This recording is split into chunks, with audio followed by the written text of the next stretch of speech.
Dear viewers, welcome to Massive Online Open Course.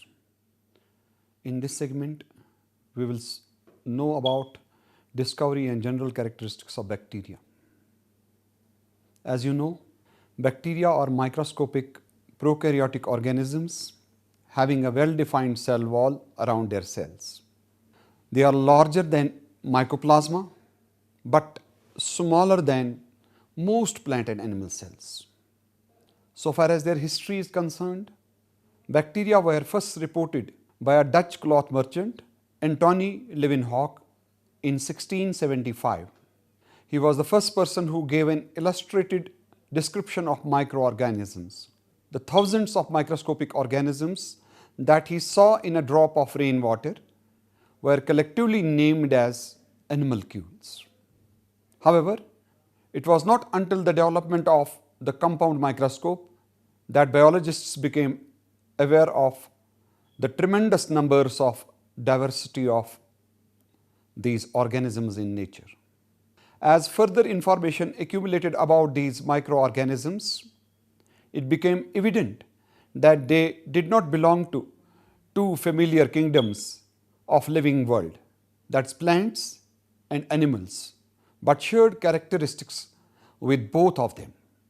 Ernest Haeckel, 1866, placed them in a third kingdom called Protista, which included all unicellular and microscopic organisms and also many large multicellular forms which do not have any tissue.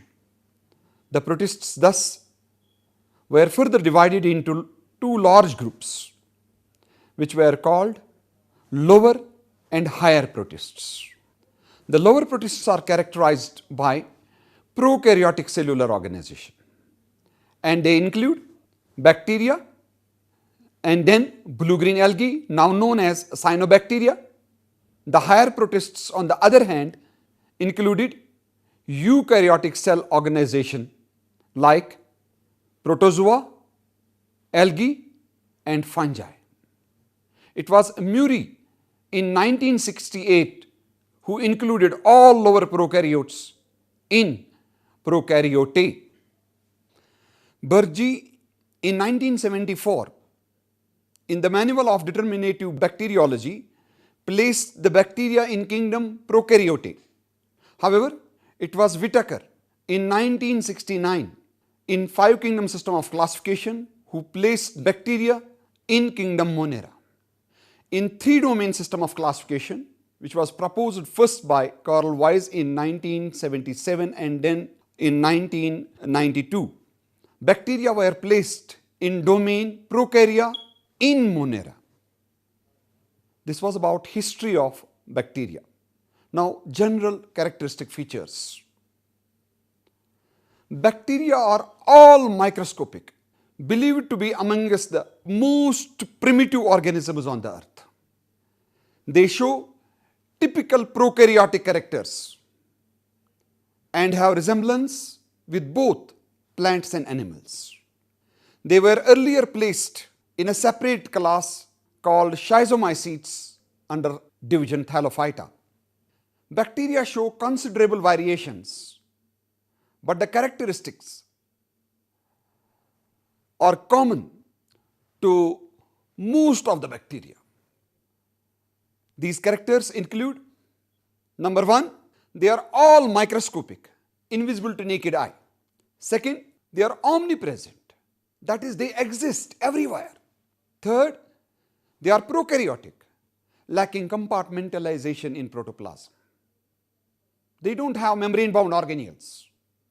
Fourth, they possess 70S ribosomes, which are seen in protoplasm, not associated with any membrane. This is because endomembranes are absent. Fifth, flagella, if present, are non-membranous and composed of helical protein called flagellin. The protein is organized like a helix. Flagella originate from basal discs in plasma membrane. Here, in gram-positive bacteria, they have 2 discs, but in gram-negative bacteria, they have 4 discs. Next important feature is about their nutrition. Some bacteria are photoautotrophs, some are heterotrophs. That is, they show diverse nutrition. Next important feature of bacteria is that they are unicellular and morphologically least complex of all living organisms. Their cell wall is rigid, made of two types of polymers. One, chains of amino acids, and second, saccharide subunits, organized as mucopolysaccharides or lipopolysaccharides. Here I would like to mention gram-positive bacteria have only one layer in cell wall composed of mucopolysaccharide. But in gram-negative bacteria, cell wall has two layers including inner mucopolysaccharide layer and the outer lipopolysaccharide layer. The cell wall has pores called porins. Cellulose, which is the characteristic feature of cell wall of higher plants, is absent in bacteria. A well-organized nucleus is lacking and discrete chromosomes are absent. The nuclear material is not surrounded by nuclear membrane. That means DNA is naked, either linear or circular and double-stranded, lying freely in protoplasm. Another important feature of these bacteria is that they possess chlorophyll pigments, and if they are present, they are located in cytoplasmic membranes. Plastids are absent. They have free membranes in protoplasm called protoplasmic lamellae, within which these pigments are situated and help in photosynthesis. Another important feature is absence of endomembrane system. That means all membrane bound organelles are absent, including mitochondria and plastids, endoplasmic reticulum, Golgi bodies, lysosomes. All membrane bound organelles are absent. Mitochondria are replaced by small invaginations or infoldings in plasma membrane known as mesosomes. Ribosomes are abundant and they are of 70S type. They centrifuge more slowly than the ribosomes of other organisms. One more important feature which we see in bacteria is their cell division. They divide by binary fission, which is the most common method of multiplication and a means of vegetative reproduction. True sexual reproduction is absent. However, recombination of genetic material occurs by conjugation, transformation and transduction. The motile bacteria may possess one or more flagella composed of 8 parallel chains of a protein called flagellin. The gram-negative bacteria possess minute hair-like protoplasmic appendage known as pili, extruding through cell wall. These appendages are composed of a protein called fimbrine. Another important feature which we see in bacterial cells is that some bacteria have an additional circular DNA molecule called plasmid. This plasmid helps in development of resistance. It also helps in sexual reproduction, that is conjugation, and it has many other roles to play. It is of high genetic importance because this is used as the tool for cloning of genes. It has been modified by genetic engineers and is called BAC, that is bacterial artificial chromosome. In this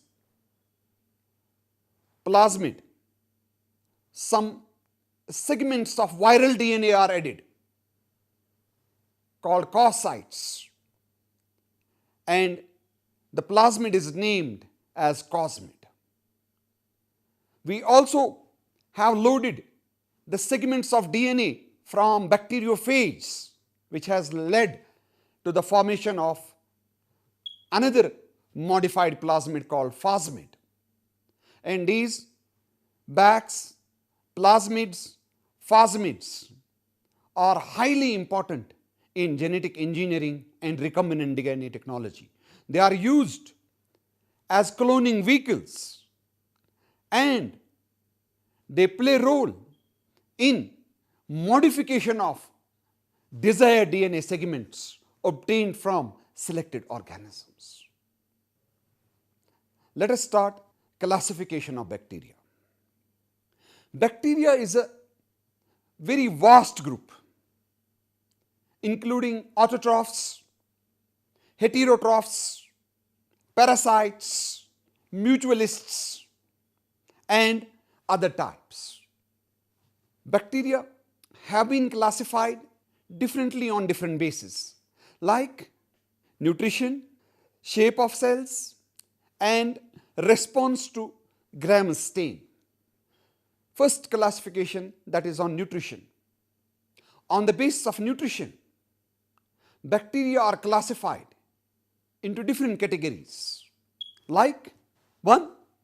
Photoautotrophic bacteria. They are those bacteria which synthesize glucose and some other sugars from carbon dioxide and water through photosynthesis. They are characterized by presence of chlorophyll-like pigments like bacteriochlorophyll and chlorobium chlorophyll, which lie in free membranes in protoplasm called photosynthetic lamellae. This group of bacteria includes single order with 3 families and 18 genera. The best examples are chlorobium. The second group includes chemoautotrophic bacteria. They are those bacteria which synthesize glucose and some other sugars from carbon dioxide through a process called chemosynthesis without using light as a source of energy. Among them, we have sulfur bacteria, hydrogen bacteria, and others. Third category includes saprotrophic bacteria, which live on decaying organic matter and secrete out enzymes to digest food externally before absorption. Another group includes parasitic bacteria, which are those bacteria that live in the body of other organisms like human beings, animals, plants, fungi, and obtain their food from same. They include pathogenic bacteria and non-pathogenic bacteria. Pathogenic bacteria are those bacteria which cause diseases in plants, animals, and other organisms. Non-pathogenic organisms live as parasites but do not harm, do not cause any disease. Another group of bacteria is symbiotic bacteria. They are those bacteria that show mutualistic association with other organisms. You will be quite aware of Rhizobium, which is a bacterium that lives in the nodulose roots of legumes and is able to fix free atmospheric nitrogen. The roots in return benefit the bacterium by providing sugars. Second classification is on the basis of shape.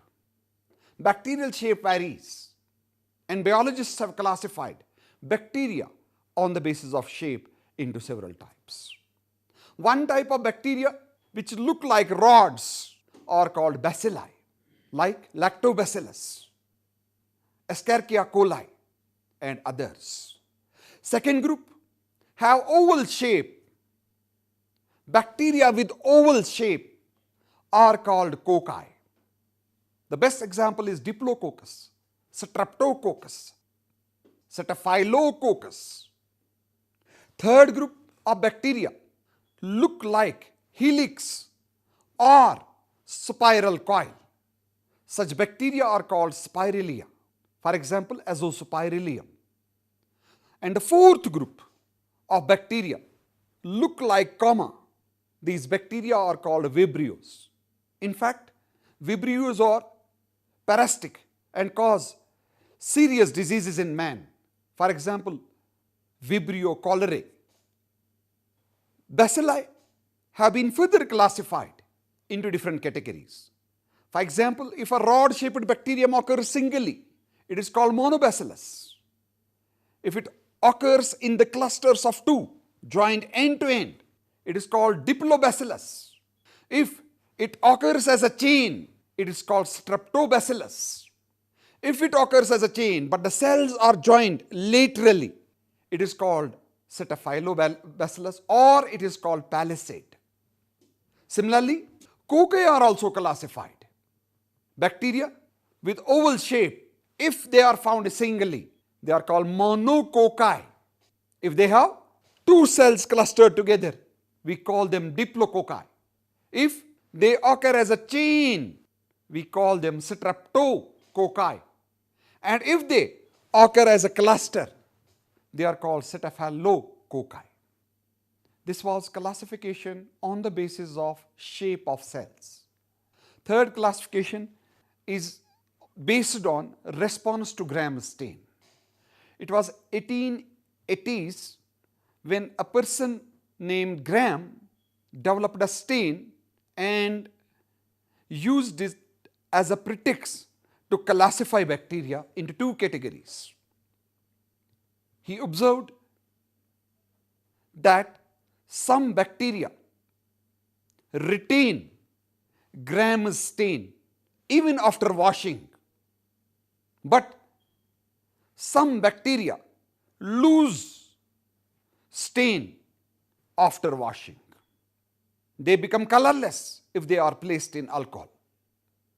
And on this basis, Gram classified bacteria into two categories. One called Gram-positive bacteria and a second called Gram-negative bacteria. Gram-negative bacteria are those bacteria which lose Gram stain after washing. If they are placed in alcohol, they become colorless. These bacteria are pathogenic to human beings and animals. They occur in terrestrial as well as aquatic environment. They have double-layered cell wall, and if they are counterstained with safranin, they appear red. Counterstaining is a process by which another stain is added after destaining. Gram-positive bacteria are those bacteria which retain Gram stain permanently. Their cell wall is single-layered, composed of mucopolysaccharide, and they do not lose stain on washing. Since Gram-positive bacteria are already stained with intense crystal violet dye, they remain purple in color. This was classification based on Gram staining. Another classification of bacteria is based on respiration. The mode of respiration varies in different bacteria, and accordingly, biologists have classified bacteria into different categories. On the basis of respiration, bacteria are classified into two types. Number one, aerobic bacteria. Second group is anaerobic bacteria. Aerobic bacteria, they are those bacteria which undergo aerobic respiration. That is, they use oxygen for oxidizing foodstuffs. They convert glucose into carbon dioxide and water. They have two types, one called obligate aerobes and the other called facultative aerobes. Obligate aerobes are those aerobic bacteria which always undergo aerobic respiration. If they are placed in a closed chamber where oxygen is not available, they die. Facultative aerobic bacteria are those bacteria which undergo aerobic respiration but shift to anaerobic respiration if oxygen is absent. Second group is anaerobic bacteria. They are those bacteria which undergo anaerobic respiration. That is, they oxidize glucose into pyruvic acid, which is then converted into lactic acid or ethanol. These bacteria can further be facultative anaerobic bacteria, or they can be obligate anaerobic bacteria. Facultative anaerobic bacteria are those bacteria which shift to aerobic respiration if oxygen is available, whereas obligate anaerobic bacteria are those bacteria which always undergo anaerobic respiration, and if oxygen is made available they get killed. Another criteria for classification of bacteria is flagellation. Bacteria may have hair-like projections called flagella, which play a role in locomotion and other activities. On the basis of presence or absence of flagella or position of flagella, bacteria have been classified into different categories. First category includes atrichous bacteria. They are those bacteria which do not have flagella. The best examples of this group are cocci, oval-shaped bacteria. They never possess flagella. The bacteria with one flagellum are called monotrichous bacteria. The best example of this group is Vibrio cholerae. Another group is amphitrichous bacteria. They are those bacteria which have two flagella, one at each end of the cell. Fourth category includes lophotrichous bacteria. They are those bacteria which have a cluster of flagella at one end of the cell, like head. Some biologists recognize fifth group called cephalotrichous bacteria. Cephalotrichous bacteria are those bacteria which have a cluster of flagella at one end of the cell, sometimes at two ends of the cell. Sixth group of bacteria is the peritrichous bacteria. They are those bacteria which have flagella all over the surface of cell. This was classification of bacteria on the basis of number of flagella. With this, we end this lecture about classification of bacteria. Thank you.